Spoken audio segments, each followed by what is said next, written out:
Hey you two, I was just drawing my funny books here, and I thought that I would take a break and talk to you about reference. Specifically, artist reference. Even more specific, artist reference drawing Hannibal. So, once upon a time somebody said to me, "You're only as good as your reference." And I thought, nah, that's not really. But wait, yeah? Huh? Yeah, maybe. Maybe. For instance, I'm doing Hannibal, Italy, Rome, were there dragons? I don't know. I gotta find out, right? Because if I end up throwing in dragons, someone might call me on it, right? So you gotta kind of know what it is that you're tackling. If you're drawing zombies, some weird monster zombie creature, yeah, you probably don't need a lot of reference for that. However, if you do some Google image searches for like decaying flesh, you're gonna like get some ideas. You're gonna be like, oh, that little bit of floppy stuff there, yeah, that's kind of cool. Let's add that. So it's good. You should have reference. It's helpful. It really helps. If you're drawing horses, how many legs those things got? I don't know. Let's find out, right? So that's important. So first of all, I'm going to talk about the stuff that I read that just sort of got me excited about Hannibal, because not everybody here's an artist, right? So some of you people are just like, maybe you just read, all three of you. Maybe there's three of you who can read still. Anyway, the first thing that I read that really kind of got me excited about Hannibal, I'll put a thing up here. This thing. I read it ages ago, and that, like, I don't know, and it really just made me think, like, oh, damn, this is really, really cool. This will make a great comic. And then I started to draw it back in 2001. I started working on it, and I quickly abandoned it just because life got in the way. And I'm glad I did, because it would have sucked. So, it's a good thing. But seeds were planted. Anyway, that got the ball in motion. This is good. Fall of the Roman Empire by Peter Heather. I'm not an expert, so I'm sure there's somebody out there who's going to be like, nah, I read that and it's wrong about that. Like, I don't care. I enjoyed it. So I don't necessarily want to hear all of the rebuttals for how I'm wrong about shit, because I don't give a shit. I'm just drawing it. So that, go talk to Lindy Beige about that stuff. So anyway, Fall of the Roman Empire. I like this. It's not period specific necessarily to Hannibal entirely, because it's about the fall, obviously. So, but it's good. It's a little dry, as these things tend to be, but I highly recommend it. If you're into Rome, which who isn't, then check it out. Carthage Must Be Destroyed by Richard Miles. Also very good. Quite enjoyed it. Based on the classic line by Cato, Carthage must be destroyed. It's really good. It's a nice overview, and it's not, again, back to the dryness. It's not. It's good. It's an actual, genuinely enjoyable read. So is this, Ghosts of Cannae. Or Cannae, whatever. Very good. Robert L. O'Connell. Also good. I enjoyed this as well. Check it out if you're interested in the subject. I recommend both of these guys. And this guy too.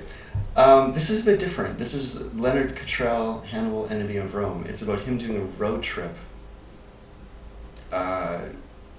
He kind of retraces Hannibal's steps and makes his own observations about kind of what he sees and what he imagines was going on. And it's good. It's intimate, I guess, for lack of a better word. But he makes some really neat kind of observations that, I haven't found elsewhere. So there's good nuggets, and good nuggets are what make things believable. Speaking back to, let's go quickly to reference. Good nuggets, little tidbits. It's the details that make shit believable. If you don't have these little tiny details that sell a reality, it doesn't work. It falls apart. It seems fake. Phoenician Secrets. I got this in a bargain bin. And I was like, oh, shit, Carthage, cool. There's a lack of stuff on Carthage. And, it's all right. It kind of, there isn't much stuff on Carthage. And so it was nice to find something on the people. And it's good. It's kind of a quick overview of, well, not a quick overview. It's goes over sort of what the presumed rise and fall of that civilization is.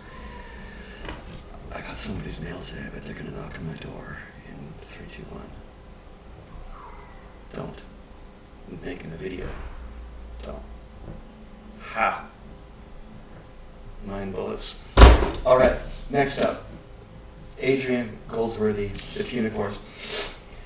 This is my favorite book on Hannibal. If you are into the subject, pick it up. This thing is fantastic. Yeah, number 1, with a bullet. Well, maybe not with a bullet, but number 1 with a sling. It's great. It's really good. The problem that I found with a lot of writing on at least this subject is that you often get lost in these details of, okay, X amount of troops were moving here with this guy, and then he talked to this guy, and then they gathered up these guys, and then they went here, da da da da da da da da.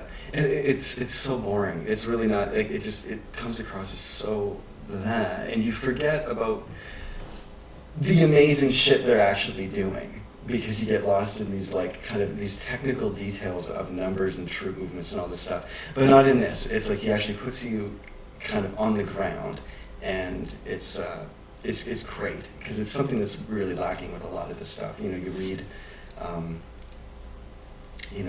a lot of this kind of nonfiction, and it's sort of dry, for lack of a better word. I only have 7 words in my vocabulary, so get used to it. And 24 is the highest number, as we all know. Anyway, Punic Wars, check it out. It's good. Also, I should mention this. Oh man, it's right when I'm having a brain fart. What's his name? Tell me, YouTube. Tell me. Smash that like button and tell me. Who's the guy?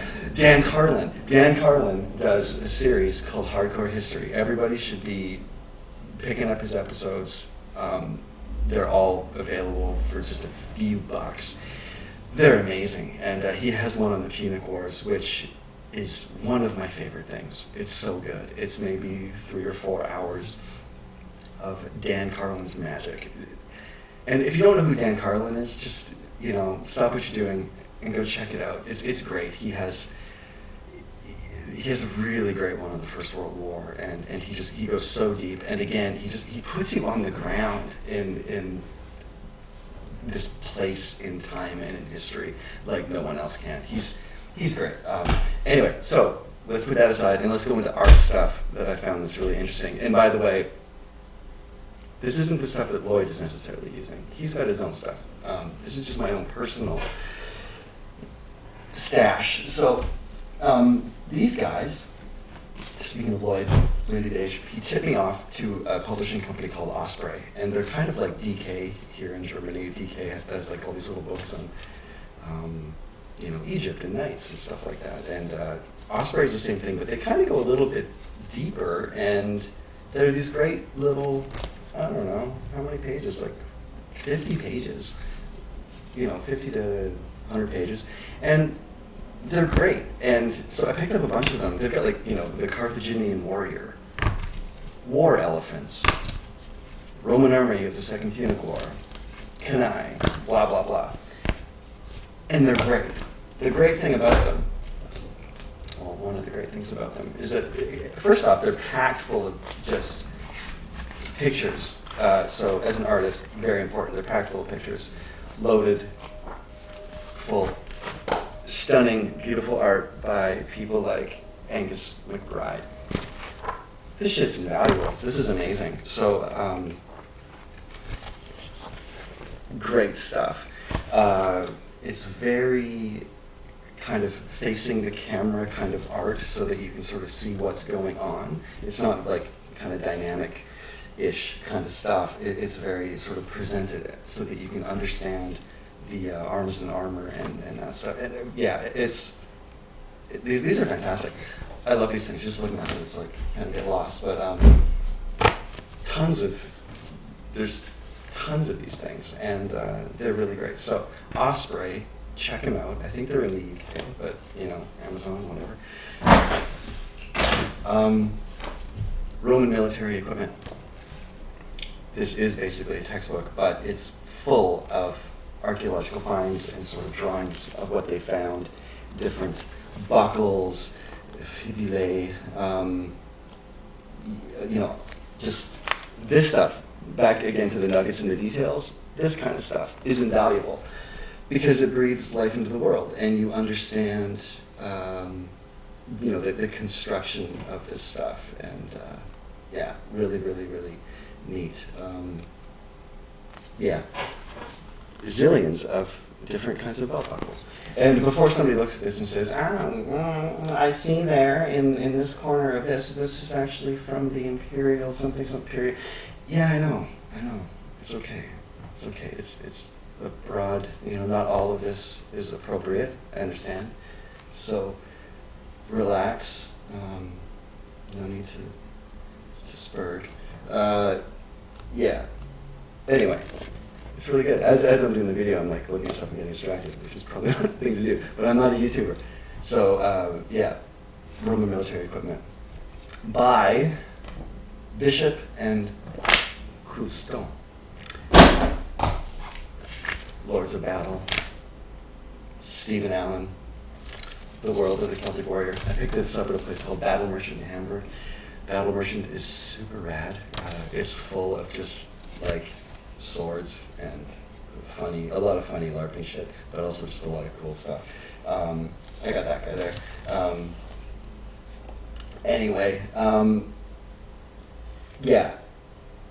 They were pretty amazing. There's some pretty fantastic art. Of course, you have your torques, but this is great as far as just, seeing the beautiful shit that the Celts made. The Gauls and stuff. I mean, they made some amazing stuff. It is such a myth that they were a bunch of cave beasts. Take offense to that. They made beautiful art. Sure, they carried around heads. Sometimes that's how you gotta roll. Strike fear. Check that out. Very beautiful. I'm a little biased. I have a soft spot for the Celts, but they make an appearance. Obviously more than one appearance. This is in Italian. I picked it up in Italy, so it's probably not of use to many people unless Metatron's watching. Hey, Metatron. Go see this exhibition. It's in Barletta. I don't know if it's still on anymore, but it's really good. And this is just a book from the exhibition. It's got some useful stuff like helmets. This exhibition in Barletta is close to Cannae, the actual battle site. So it had some artifacts from the battle, which was so cool to see. I have a video on that previously. Go to my little history thing, archive thing, and you'll see it. This is one of my favorite books for reference on Hannibal. It was recommended to me from a guy who just sent me a random email, and I forget your name, but thank you so much, because you're right. This is amazing. Thank you. And it's in German, unfortunately, for all of you English people out there, but it's got enough pictures that it doesn't really matter. But if you know German, it's even that much better. But it's really, really great. It's loaded full of pictures. I don't know who the author specifically is. Theiss looks like the publisher. So really good. One of my favorites. It's 400 Seiten. Sehr interessant. Viele Bilder. Yeah, that's my schrecklich Deutsch. Sehr gut. Du musst kaufen. Es kaufen. Blah, blah, blah. So, that's about it. You're only as good as your reference. That's useful. Spend some time gathering reference before you start something. If you're, what do art people do these days? Well, they do concept art. They draw comics. If you have a job, you're not drawing comics. You're probably doing concept art. So, if you're a young, aspiring concept artist, then gather reference like crazy. Just, Pinterest it up and whatever. Do that. It's totally worth it. Find out how stuff is made. Look at how stuff is actually put together and constructed so that you understand how things work. And more importantly, I don't want to spin off into anatomy and stuff, but more importantly, it's like understand the world that you're trying to bring to life. Make that world believable, make it specific, and make it believable. Don't just throw a bunch of shit down, because it's like, this looks like a tree. Yeah, kinda, but, what are the trees like there? Big difference. Trees in southern Italy are very different than the trees in northern Ontario, Very different. So, there you go. Let's wrap this up. This has been going on forever. Maybe I'll do another video about my real life reference. I did pick up some stuff because it was really helpful. I got like a Pelham shield stuff, some helmets.